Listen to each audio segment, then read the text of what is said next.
Hola, buenos días alumnos. Hoy día vamos a conversar algunos conceptos de taquicardias de QRS ancho.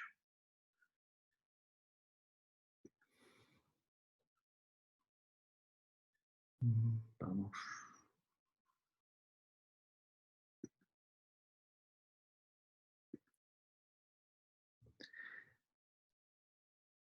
Acá, entonces vamos a conversar conceptos de taquicardia complejos QRS ancho. Yo soy el doctor Aguayo del Hospital San Juan de Dios.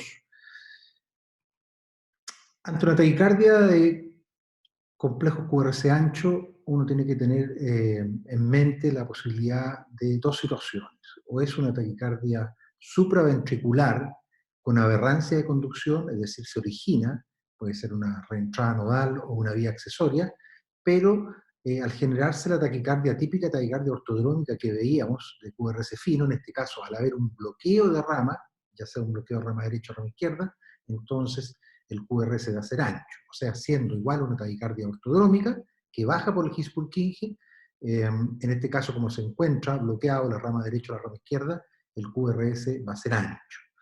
La otra posibilidad es que sea una taquicardia preexcitada, es decir, que sea una taquicardia antidrómica, presencia de una vía accesoria, baja el estímulo por la vía accesoria y depolariza entonces los ventrículos fibra a fibra y eso genera un QRS ancho, sería la segunda posibilidad. Y la tercera, que sea una taquicardia que se origine en el ventrículo. Y como es una taquicardia ventricular, entonces la depolarización de los ventrículos no ocurre por el His-Purkinje, sino que fibra a fibra y eso genera entonces complejos QRS ancho. De tal forma que en cuanto al diagnóstico diferencial, tenemos que considerar una taquicardia ventricular, genuinamente, que se origina en los ventrículos, o una TPCB ortodrómica, pero al encontrarse con un bloqueo rama derecha o rama izquierda, entonces lo que llamamos aberrancia de conducción genera complejos QRS anchos, y la tercera posibilidad, una taquicardia preexcitada antidrómica en presencia de una vía accesoria, que el estímulo baje por la vía accesoria, se depolarizan los ventrículos fibra a fibra, y eso genera un QRS ancho y se devuelve de forma retrógrada por el His-Purkinje. Son las tres posibilidades que tenemos frente al diagnóstico de una taquicardia de complejos QRS anchos. Para recordar, porque es importante tener estos conceptos anatómicos y electrofisiológicos. Aquí hay un corte sagital del corazón en que vemos el sistema de conducción. En las cámaras superiores están las aurículas, en la parte inferior están los ventrículos, y vean que hay una línea blanca acá, que es el anillo aislante, en el cual están atachadas la válvula tricúspide al lado derecho y la válvula mitral al lado izquierdo. Constituyen verdaderos aislantes eléctricos, de tal forma que la única comunicación entre aurículas y ventrículos es esta estructura central, que es el nodo AB, el His, rama derecha, rama izquierda y el Purkinje. Acá vemos lo mismo, el nodo sinusal en condiciones normales es la agrupación de células automáticas que inicia la actividad eléctrica del corazón, se depolarizan ambas aurículas y entonces el estímulo baja por el nodo AB y rama derecha, rama izquierda, que tiene dos ramas, una antero-superior y una posterior-inferior, y ustedes se preguntarán por qué hay dos ramas al lado izquierdo, dos ramas y una al lado derecho. Bueno, la respuesta acá es muy simple. Vean ustedes el grosor de la pared ventricular al lado izquierdo y el grosor al lado derecho. 3 milímetros acá y hasta 11 milímetros en el lado izquierdo. Entonces, como es mayor el miocardio ventricular a depolarizar, hay que repartirse el trabajo, y mi rama la hace en la parte antero-superior y esta otra mi rama en la parte postero-inferior. Acá está lo mismo, el corte sagital en un diagrama, y aquí vemos el aislante eléctrico, donde están atachadas la válvula tricúspide al lado derecho y la válvula mitral al lado izquierdo, y la única comunicación desde el punto de vista eléctrico entre aurícula y ventrículo es esta estructura central, el nodo AB y el His, que perforan este aislante eléctrico y entonces lleva a la rama derecha, la rama izquierda y finalmente las terminaciones de Purkinje. Nosotros sabemos que esta situación se altera cuando hay una vía accesoria, habitualmente al lado izquierdo, en la región lateral izquierda, que son fibras musculares que quedan remanentes comunicando aurículas con ventrículos y que pueden entonces generar una macro reentrada, lo que se llama aurículo ventricular, y lo que conocemos con síndrome de Wolff-Parkinson-White. Se predisponen a estos pacientes a hacer arritmias entonces taquicardias paroxísticas. En este gráfico vemos en la parte superior lo que pasa en ritmo sinusal, en un paciente con una doble vía nodal. ¿Ya? Hay una vía rápida, fast, y una vía lenta, tienen distintos periodo refractario largo, periodo refractario corto, y entonces en ritmo sinusal normalmente baja el estímulo hacia los ventrículos por la vía rápida. Tiene un periodo refractario largo, pero como el ritmo sinusal está en 50, 60, 80, 90, 100 por minuto, da tiempo para que se recupere la vía rápida, que tiene este periodo refractario más largo, y en condiciones normales baja el estímulo por ella. ¿Qué pasa si aparece un extrasístole, un latido prematuro auricular, pilla a la vía rápida entonces refractaria y baja por la vía lenta que tiene un periodo refractario más corto? Al llegar al nodo AB, o sea, al GIS, baja hacia los ventrículos y depolariza los ventrículos y se devuelve por la vía rápida de forma retrógrada hacia las aurículas, lo que genera entonces la típica taquicardia por reentrada nodal, que es la causa más frecuente de taquicardia paroxística supraventricular. Ahora, ¿qué pasa si en este mismo circuito, al bajar el estímulo, se encuentra bloqueada la rama derecha o bloqueada la rama izquierda? Entonces, esta taquicardia, que genuinamente es de QRS fino, se va a transformar en una taquicardia de QRS ancho. O sea, es una reentrada nodal típica, con una doble vía nodal, pero al bajar el estímulo por el GIS-Purkinje se encuentra con una de las ramas bloqueadas, puede ser habitualmente la rama derecha, y entonces el QRS, el complejo QRS, va a tener la típica imagen de QRS ancho con imagen de bloqueo completo de rama derecha, o eventualmente, si está bloqueada la rama izquierda, será con imagen de bloqueo de rama izquierda, como lo veremos más adelante. También se puede dar el caso de la presencia de una vía accesoria. Nosotros vemos que en ritmo sinusal normalmente el estímulo baja por el nodo AB, ¿ya? Y a veces puede producir un PR corto y un empastamiento de la zona ventricular aledaña a la vía accesoria, lo que conocemos con el nombre de onda delta.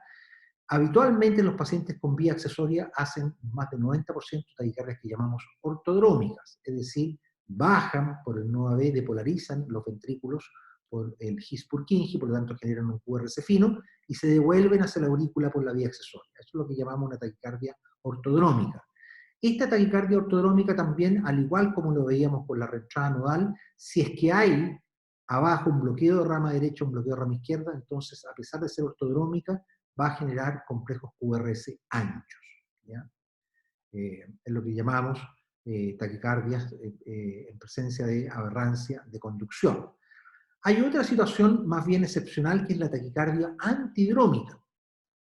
Es decir, aquella taquicardia en la cual, habiendo una vía accesoria, esta vía accesoria es capaz de recibir el estímulo que viene desde arriba y genera la que se llama una taquicardia antidrómica. Entra por la vía accesoria y se devuelve por el Purkinje, GIS, nodo AB, hacia las aurículas. Y por lo tanto, como entra por la vía accesoria, entonces va a generar complejos preexcitados con QRS ancho, porque los ventrículos no se depolarizan por el GIS Purkinje, sino que fibra a fibra en el tejido del miocardio ventricular.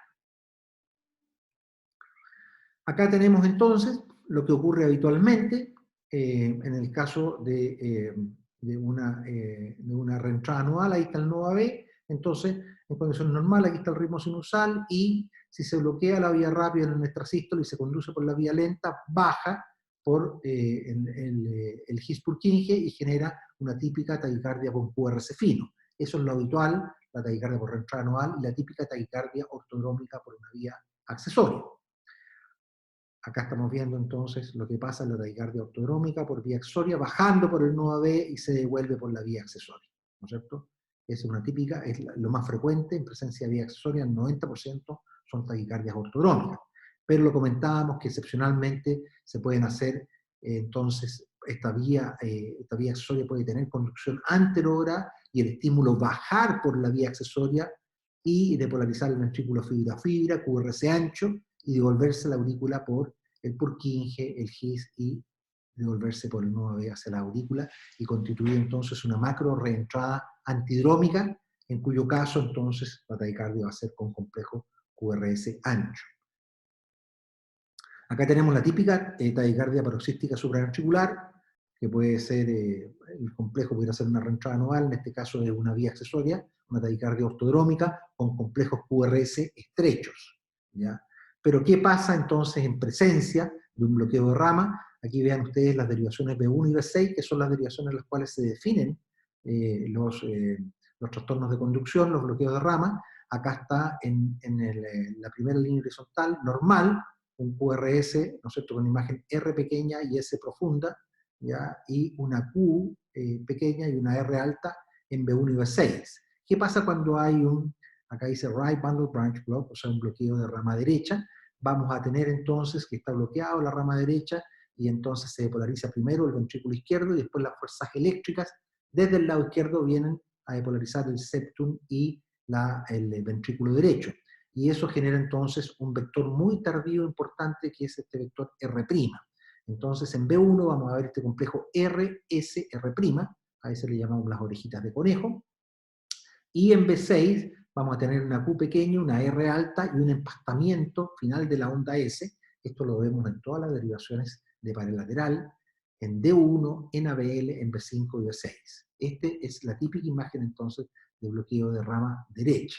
Y cuando hay un bloqueo de rama izquierda, left bundle branch block, entonces en B1 tenemos una R muy pequeña y una S profunda y ancha, ¿ya? ¿Qué pasa acá? Está bloqueada la rama izquierda, entonces baja el estímulo por la rama derecha, se depolariza el ventrículo derecho y las fuerzas eléctricas de aquí tienen que ir a depolarizar entonces la región septal y la pared libre del ventrículo izquierdo. Como es mayor la masa ventricular izquierda, entonces el tiempo que demora en depolarizarse, esto es mucho mayor fibra a fibra, y por lo tanto ven ustedes que el QRS en el bloqueo de rama izquierda es mucho más ancho que en el bloqueo de rama derecha. Esto es B1, B6, vean ustedes cómo es mucho más ancho, porque obviamente la masa ventricular izquierda es mucho mayor. De tal forma que las taquicardias paroxísticas supraventriculares, reentrada nodal, o la taquicardia por vía accesoria ortodrómica, en presencia de un bloqueo de rama derecha o izquierda, por cierto que van a generar entonces complejos QRS anchos, ¿ya? Acá tenemos una típica TPSD con imagen de bloqueo de rama derecha, más bien típico, ya vean ustedes, ahí está en B2 el RSR', acá también se ve RSR', B1, B2, y el empastamiento de la onda S que la vemos en las derivaciones izquierdas, en D1, en ABL, y la vemos también aquí en B5 y B6.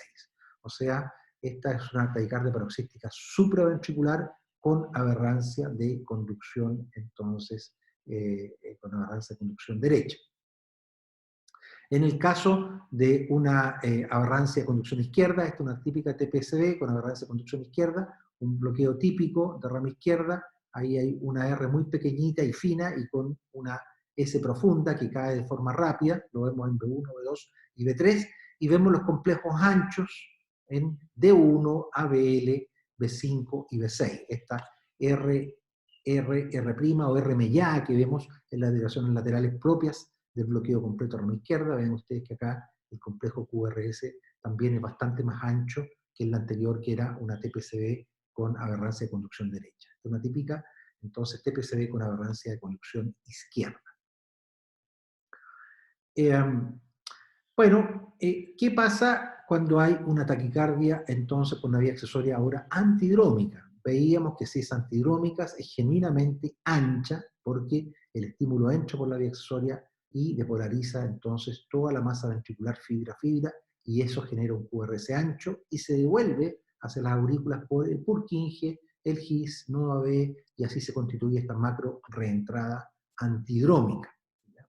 Acá vemos que hay el electrobasal está preexcitado, vean ustedes un PR corto y un empastamiento ahí de la, ¿no es cierto?, de la onda, del inicio, la onda delta, que es el empastamiento de la parte inicial del QRS, una onda delta muy positiva y en derivación izquierda, en D1, ABL, y acá, bueno, en B5, B6 no se ve tanto, ¿ya? Y es más bien negativa acá en ABR y probablemente un poquito acá en B1.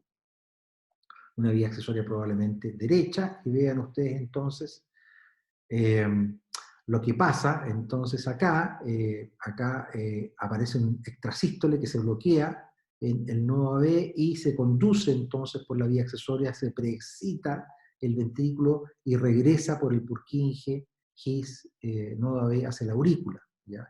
Y ahí se genera entonces la macro reentrada antidrómica, en este caso es una vía nodo ventricular, que se llama fibra de Maheim, y entonces generan esta taquicardia regular. Entonces ven ustedes de complejo ancho, lo que llamamos una taquicardia preexcitada, ¿ya?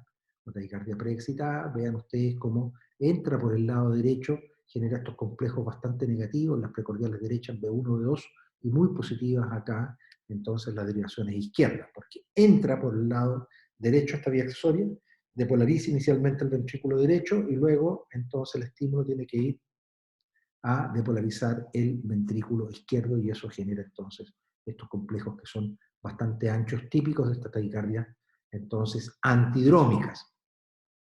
Acá tenemos el típico ejemplo de una taquicardia antidrómica por una vía accesoria izquierda, y vean entonces ustedes cómo es una taquicardia regular de complejos anchos, ¿ya?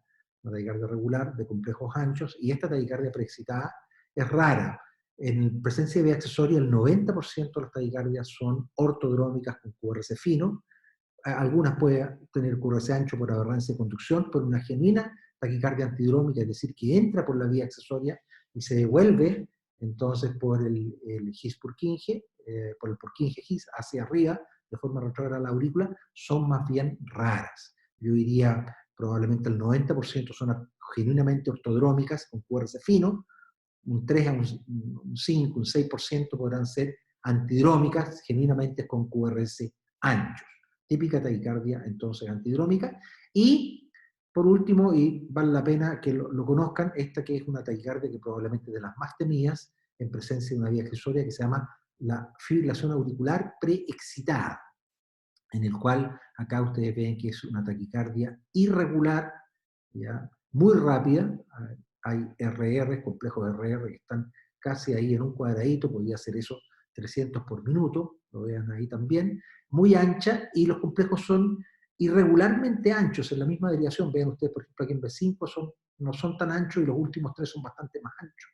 Cambia de morfología, entonces, ya dentro de la misma derivación.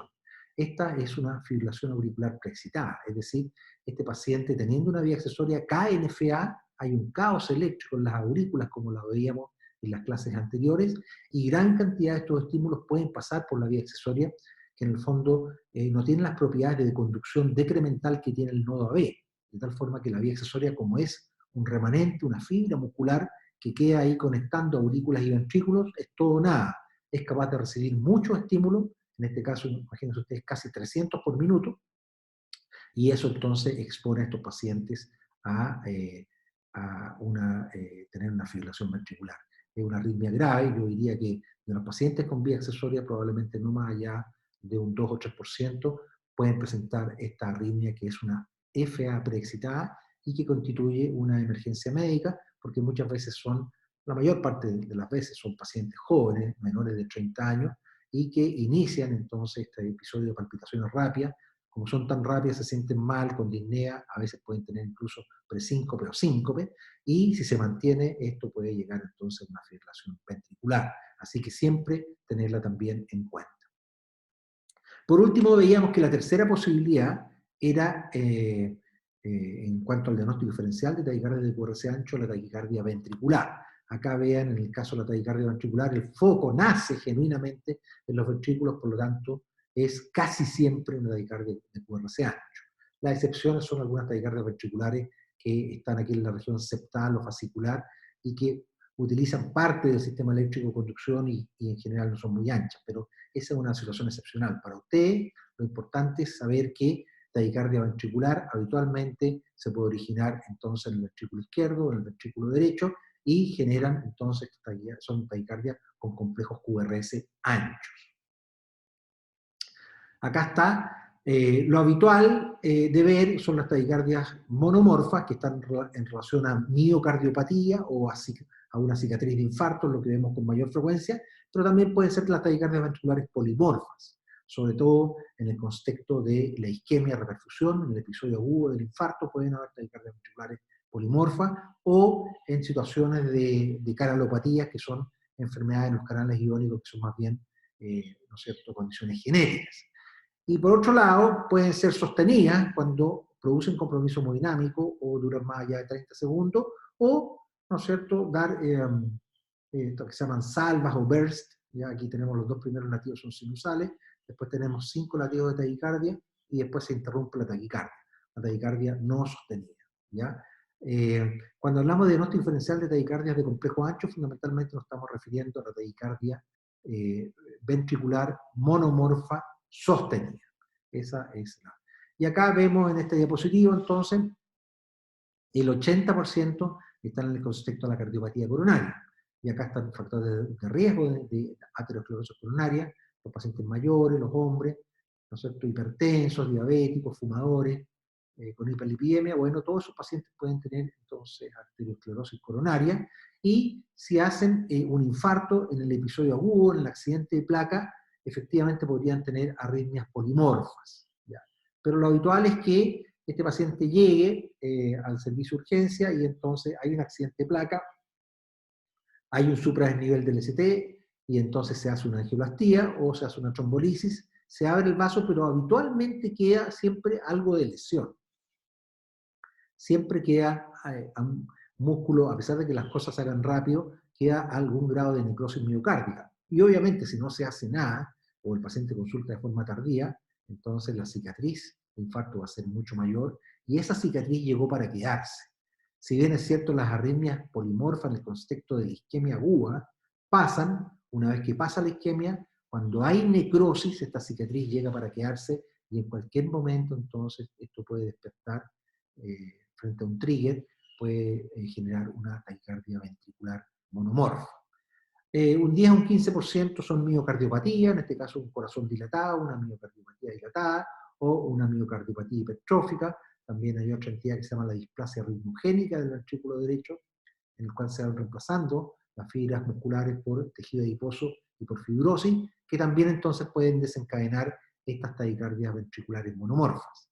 Y hay un porcentaje muy bajo, que son las que yo le decía, las canalopatías, en las cuales pueden haber también arritmias ventriculares, pero son más bien del tipo polimorfo.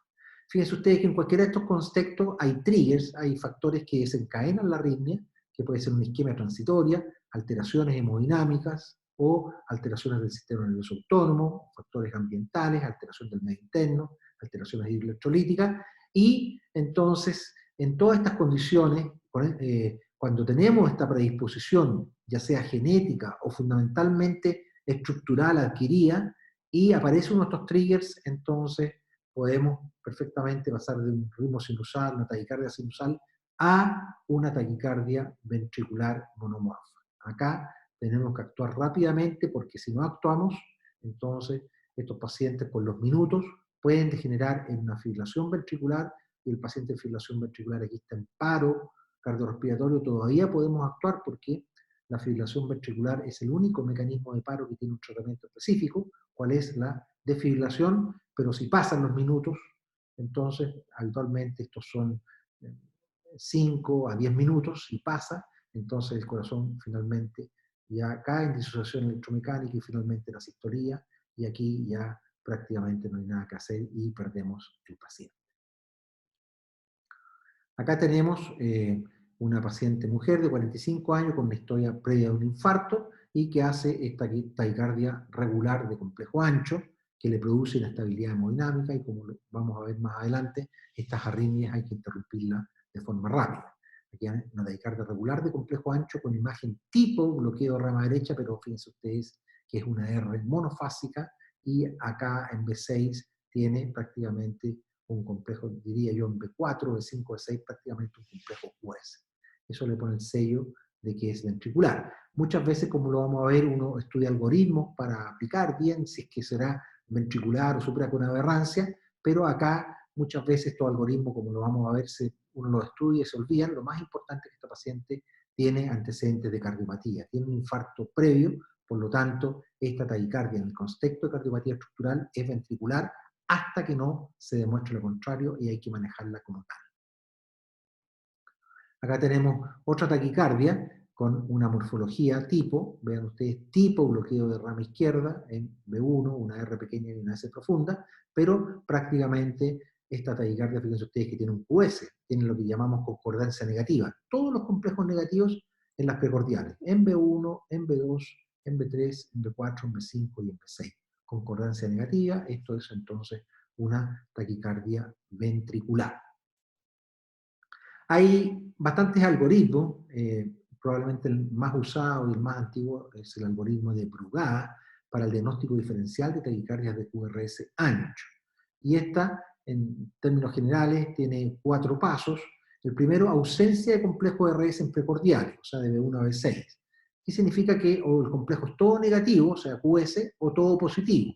Lo que se llama, si es todo negativo, concordancia negativa, o si es todo positivo, concordancia positiva. Si hay ausencia entonces de RS, o sea, es todo positivo o todo negativo, eso es taquicardia ventricular. Si hay RS, entonces tenemos que ir a ver si en alguna precordial, desde el inicio de la R hasta el inicio de la S, es mayor a 100 milisegundos. Si es así, es taquicardia ventricular. Lo más sensible es la presencia de disociación auriculoventricular, es decir, ver de repente en esta taquicardia regular, rápida, de complejos anchos, monomorfa, ver si de repente hay una alteración en el electrocardiograma que nos haga sospechar de que pueda ser una onda P, porque muchas veces en estos pacientes hay una taquicardia, un ritmo muy rápido abajo, pero como hay liberación de catecolaminas, también hay una taquicardia sinusal arriba, y de repente podemos ver entre los complejos QRS anchos alguna alteración, ya sea del mismo complejo o en la parte del ST, que correspondería a una disociación AB. A veces podemos ver también algunas capturas, o sea, entre dos latidos de la taquicardia, de repente entra un latido que viene desde arriba, sinusal, que baja por el His-Purkinje y genera entonces entre dos latidos de taquicardia un QRS fino. O complejos de fusión que son una depolarización intermedia compartida en el miocardio ventricular entre el latido de la taquicardia y un latido que pueda venir desde las aurículas. Y por último están los criterios morfológicos que yo algo les adelantaba cuando hay una imagen tipo bloqueo de rama derecha, pero acá la R es monofásica. Acuérdense ustedes que en la aberrancia de conducción está la R, S, R', con la R' mayor que la R. ¿Ya? Acá hay una R monofásica y en B6 una R pequeña y una S profunda. Y cuando hay bloqueo de rama, cuando es una taquicardia con imagen de bloqueo de rama izquierda, vemos que la R inicial es ancha y la caída de la onda S es lenta y muchas veces con un saltito. Eso es muy de ventricular, cuando hay complejo QS en B6, y cuando es supraventricular vamos a ver la típica imagen, una R finita y una S profunda que cae, y la típica imagen de M en la derivación a izquierda, fundamentalmente en D1, BL, B5 y B6. También hay un criterio que es más simple, que es el criterio de Berekey, ya que dice si hay una R inicial en una BR, entonces eso es ventricular, ¿ya? O si esta R dura mayor de 40 milisegundos. ¿Y por qué? Porque fíjense ustedes que es una cosa simple. Acuérdense ustedes que el vector de despolarización en el corazón va de arriba hacia abajo, de derecha a izquierda y de atrás hacia adelante. O sea, se dirige hacia D2, hacia abajo, hacia más 60, y se aleja del hombro, de ABR. Toda la actividad eléctrica se aleja de ABR y por eso que el complejo siempre es negativo en ABR, ¿ya? Tanto la onda P como el QRS. Si el complejo es positivo en ABR, entonces quiere decir que el ritmo está viniendo desde abajo hacia arriba, es decir, lo más probable es que sea una taquicardia ventricular. Todos estos algoritmos uno de repente los estudia y se los aprende, pero al poco tiempo se olvidan. Entonces, como concepto básico, yo creo que lo más importante es preguntarle al paciente si es enfermo del corazón. Si hay antecedente de cardiopatía, es una taquicardia ventricular hasta que no se demuestre lo contrario. Y cuando hablamos de cardiopatía, estamos hablando de un paciente que ha tenido un infarto, que tiene insuficiencia cardíaca, o que tiene una miocardiopatía o una cardiopatía valvular. O muchas veces los pacientes no saben lo que tienen, sobre todo ustedes van a ver, digamos, cuando hagan turno los servicios de urgencia, a veces los pacientes no saben muy bien lo que tienen, no le preguntan al médico, a veces gente que no tiene mucha educación y gente más bien humilde, entonces están un poco asustados, además que están con el episodio de la taquicardia, y muchas veces uno le pregunta a un familiar o si preguntarle por los medicamentos. Muchas veces Entonces traen una bolsita en la cual encontramos enalapril, carvedilol, espironolactona, diurético, anticoagulante digital. Ahí está claro la respuesta a lo que no sabe el paciente, está justamente en la bolsita de remedio. Entonces, siempre que hay antecedente de cardiopatía, pensar en taquicardia ventricular. Si hay duda, manejarla como taquicardia ventricular, ¿ya? En la condición de una taquicardia ventricular o una fibrilación auricular preexcitada, ¿ya? Que son dos situaciones probablemente en las taquicardias de complejo QRS ancho, bueno, una es regular, la TB regular, y la FA, como lo decíamos, es irregularmente irregular y de muy alta frecuencia, lo mejor es dormir al paciente e interrumpir la red, es decir, una cardioversión eléctrica, una entrega sincronizada de la energía con el QRS. Le colocamos algunos medicamentos, todos estos pacientes todo lo que estamos conversando, lo estamos conversando con el paciente, obviamente, en el reanimador, en el box de reanimación, porque tiene que estar monitorizado, tomando presión, con vías venosas, y tomando el electrocardiograma, que es el que nos permite hacer todo este análisis, para saber, digamos, si es que esto es una taquicardia ventricular, una supraconaberrancia, una taquicardia preexcitada, y preparando drogas, y sobre todo tener el equipo a mano ahí por si hay que interrumpirla de forma rápida, ¿ya? Siempre importante tomar un electrocardiograma de 12 derivaciones, ¿ya? Siempre hay tiempo para eso, porque cuando uno toma la decisión de cardiovertir a un paciente, igual tiene que colocar las vías venosas, igual hay que probar los medicamentos para dormir, ya sea usar el fentanilo, el midazolam, el etomidato o propofol, que son drogas que se usan para dormir al paciente, y esos son por lo menos 3 a 5 minutos, tiempo más que suficiente para tomar un electrocardiograma de 12 derivaciones. Aunque haya compromiso hemodinámica. Si el paciente está frío, pálido, hipotenso, con dolor al pecho, igual hay tiempo para tomar el electro porque igual tenemos que dormir al paciente, igual hay que colocar las vías venosas y colocar las drogas. Y tomar un electrocardiograma, la verdad es que nos toma 3 minutos. No retrasa en nada nuestra conducta. Entonces, en el caso de una taquicardia ventricular o una FA preexcitada, lo mejor es dormir al paciente e interrumpir rápida la arritmia con una cardioversión. Si es una taquicardia paroxística supraventricular con aberrancia de conducción o una taquicardia antidrómica, que son arritmias no AV dependientes, entonces podemos hacer el manejo habitual con las maniobras vagales, con adenosina. Acá no es muy aconsejable usar el verapamilo porque siempre está la duda de que puede ser ventricular. Entonces el verapamilo más bien dejarlo de lado.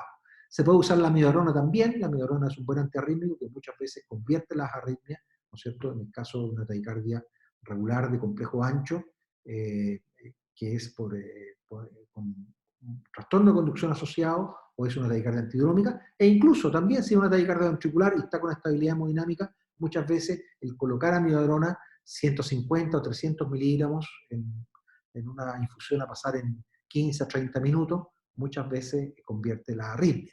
Si no responden, lo mejor entonces es la cardioversión eléctrica. Acá está un poco el algoritmo de manejo, taquicardia regular. Vean ustedes que entonces vamos a sacar la imagen ahí.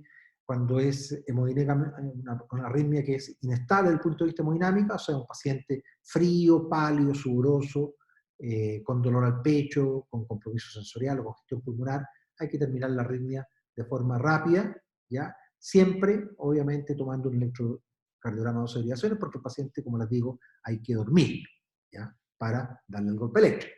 Si está estable desde el punto de vista hemodinámico y es una taquicardia de complejo ancho, podrá ser una TPCD con aberrancia de conducción, una taquicardia antidrómica o una taquicardia ventricular, ¿ya? Está con estabilidad, bueno, uno podría intentar, si tiene la duda, maniobras vagales o adenosina. Si es una TPCD con aberrancia de conducción o una taquicardia antidrómica, que son nodo AB dependientes, se va a interrumpir con la adenosina. Si es una taquicardia ventricular, la verdad es que no va a pasar nada. La otra posibilidad, usar también, entonces veíamos acá la amiodarona, ¿ya? En 150 o 300 miligramos, y bueno, si no convierte, entonces este paciente hay que dormirlo nuevamente y colocarle, entonces, hacer una cardioversión eléctrica. Cuando hay una taquicardia preexcitada, como una FA preexcitada, algunos recomiendan el uso de algunas drogas, como la procainamida, la propafenón, la flecainil, la ibutilida endovenosa, pero son drogas de las cuales no disponemos. De tal forma que en presencia de una FA preexcitada, lo mejor es entonces ir a una cardioversión eléctrica. Eso es en resumen. La línea que va por la parte izquierda ya la conversamos cuando hablamos de taquicardias de QRS estrecho.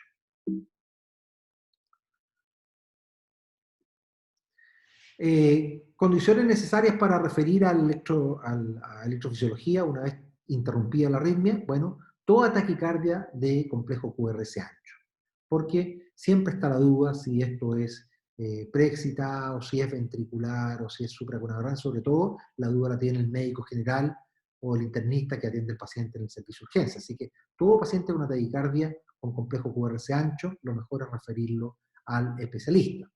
Obviamente, si sospechamos que es una taquicardia ventricular, ¿no es cierto?, con mayor razón, o si es una taquicardia preexcitada, también, sobre todo, un paciente con FA preexcitada. Probablemente, si uno pudiera colocar en nombre la preferencia para referir a un paciente con una arritmia, con una taquicardia de complejo ancho, al electrofisiólogo para que se haga un estudio electrofisiológico y una ablación por radiofrecuencia, probablemente el número 1 debiera ser el paciente con una fibrilación auricular preexcitada, porque son pacientes jóvenes que no tienen cardiopatía estructural y que están en riesgo de muerte súbita, porque si hacen esta FA muy rápida, baja muchos estímulos al ventrículo y puede caer en fibrilación ventricular. Y la segunda, ¿no es cierto?, sería la taquicardia ventricular. ¿Y qué es lo que se hace entonces en el pabellón de electrofisiología? Se colocan catéteres por la vía venosa, o sea, por la vena femoral, suben por la vena cava inferior al corazón derecho. Este paciente está completamente monitorizado y entonces estos catéteres se avanzan y como lo vemos acá, se avanzan estos catéteres, que son muchas veces catéteres diagnósticos. Acá hay uno en la aurícula derecha, otro en el NOA B y otro en el ventrículo derecho, y uno que se avanza desde la parte superior por la vena cava superior y que va a retrogradar el seno coronario, que es esta estructura venosa que se encuentra en el surco aurículo ventricular, junto con la arteria circunfleja, y en este caso entonces es un paciente que probablemente hizo una FA preexcitada con una vía accesoria lateral izquierda, y vean ustedes que se avanza el catéter de ablación también por la vena femoral, pasamos por la aurícula derecha, se perfora el septum interauricular y llegamos a la aurícula izquierda, en la zona donde está la vía accesoria, y ahí se quema la vía accesoria. Y este es el tratamiento definitivo, curativo, para estos pacientes que habitualmente son pacientes jóvenes, sin cardiopatía estructural y que tienen un riesgo de MS si es que no acuden rápidamente al servicio de urgencia o si en el servicio de urgencia de repente no se hacen bien las cosas. Así que esta es la indicación número 1 para referir a un paciente para estudio electrofisiológico y ablación por radiofrecuencia. Y entonces cuando se aplica radiofrecuencia, se quema la vía accesoria, que es esta fibra muscular que queda bypaseando, por eso que se llaman bypass, eh, eh, vías accesorias, estas vías fibras musculares que quedan bypaseando entonces este anillo eléctrico que separa aurículas y ventrículos y que comunica directamente el tejido auricular con el tejido ventricular. Acá se le aplica calor, se quema y hay una, ¿no es cierto?, una necrosis por coagulación con fibrosis, y es el tratamiento curativo definitivo para estos pacientes con vías accesorias. En el caso de que el paciente tenga una taquicardia ventricular, acá tenemos una taquicardia ventricular rápida, una taquicardia de complejos muy anchos, y entonces como hay una cicatriz, probablemente lo más habitual es que haya una cicatriz de infarto en el ventrículo izquierdo, se ubica por donde pasa el circuito del istmo, donde pasa el circuito de la arritmia ventricular, y también se le aplica calor, se quema, y esto entonces interrumpe la arritmia. Ritmo sinusal, QRS fino, taquicardia ventricular, QRS ancho. Pero muchas veces en estos pacientes que tienen un sustrato estructural definitivo y que han hecho arritmia ventricular, entonces, ya como una cicatriz de infarto, un paciente con una miocardiopatía dilatada, una miocardiopatía hipertrófica, muchas veces a estos pacientes hay que de todas maneras protegerlos con un marcapaso especial que se llama cardiodesfibrilador. ¿Y por qué? Porque en general la ablación por radiofrecuencia ablaciona una zona, pero muchas veces las cicatrices son más extensas, son heterogéneas, y entonces pueden surgir nuevos circuitos. Y la única forma de tratar una taquicardia ventricular o una fibrilación ventricular en estos pacientes con sustrato estructural y que pueden hacer arritmias ventriculares recurrentes, es con el implante de un cardiodesfibrilador. Este es el marcapaso cardiodesfibrilador, que se coloca igual que un marcapaso habitual. Acá esto va, ¿no es cierto?, con el cable al ventrículo derecho. Ahí hay un coil que se llama coil, el coil de shock en ventrículo derecho, y un coil de shock que está aquí en la vena cava superior, y entonces estos son equivalentes a las paletas del cardiodesfibrilador. Es decir, acá se está censando latido a latido lo que pasa en el ventrículo. Si aparece una taquicardia ventricular o una fibrilación ventricular, la censa y luego de algunos segundos carga el equipo y le da un shock eléctrico interno. Por eso que se llaman cardiodesfibriladores internos. Y estos cardiodesfibriladores, la ventaja que tienen, que son verdaderos microcomputadores, es que no solamente pueden dar terapias de shock, sino que también pueden dar terapias de sobreestimulación, ¿ya? O sea, pueden sobreestimular el corazón para intentar, aquí se está sobreestimulando el corazón, esa es la espiga de la estimulación, para intentar convertir la arritmia. En este caso, no se pudo convertir con la sobreestimulación y el paciente cayó en fibrilación ventricular, y entonces vino el shock eléctrico y lo sacó al paciente. El primer latido es un latido de marcapaso, porque además estos dispositivos tienen la capacidad de hacer pacing, marcapaso, y ya el latido que sigue es un latido sinusal. De tal forma que este es el cardiodesfibrilador, ya lleva 30 años en uso, y la verdad es que ha salvado millones de vidas, sobre todo pacientes con cardiopatía estructural y cicatriz de infarto. Bueno, eso es lo que yo quería conversar con ustedes con respecto al el diagnóstico diferencial y el manejo de las taquicardias con complejos QRS anchos. Muchas gracias y será hasta una próxima oportunidad.